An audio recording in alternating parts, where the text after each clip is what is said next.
और मौत का एक अजीब सा एहसास। उस साये के जाते ही घर में जैसे पागलपन का दौर शुरू हो गया। पंडित जो 2 काली बिल्लियां लाया था, वो एक दूसरे को ही जान से मारने पर तुल गई। और ये खौफनाक मंजर देखकर नेहा का सब्र जवाब दे गया। उसे लगा कि सारी मुसीबत की जड़ वो गुड़िया है, और घबराहट में उसने एक बहुत बड़ी, एक भयानक गलती कर दी। उसने उस गुड़िया को बिना लाल कपड़े के ही उठा लिया और उसे काटने जलाने की कोशिश करने लगी।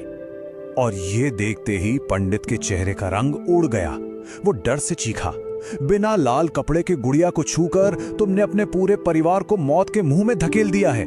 उसे समझ आ गया था कि अब हालात किसी के भी काबू से बाहर हैं, और ये कहकर पंडित अपनी जान बचाने के लिए वहां से भाग निकला। पंडित तो भाग गया और उसके जाते ही हवेली पूरी तरह से उस शैतानी ताकत के कब्जे में आ गई। नेहा की बस एक गलती ने उस श्राप को न सिर्फ पूरी तरह से जगा दिया था, बल्कि उसे पहले से कई ज्यादा शक्तिशाली और खूनी बना दिया था। अगले ही दिन एक के बाद एक खौफनाक खबरें आने लगी। सबसे पहले खबर आई कि नेहा के पूरे परिवार की घर में आग लगने से मौत हो गई है। कुछ ही घंटों बाद उसी पंडित की लाश जंगल में बड़ी बेरहमी से मारी हुई मिली। और इन सबसे ज्यादा डरावनी बात तो ये थी कि जब रिहान उस जली हुई गुड़िया को देखने गया तो वो गुड़िया बिल्कुल ठीक ठाक उसी संदूक पर बैठी उसे घूर रही थी। कहानी का अंत शायद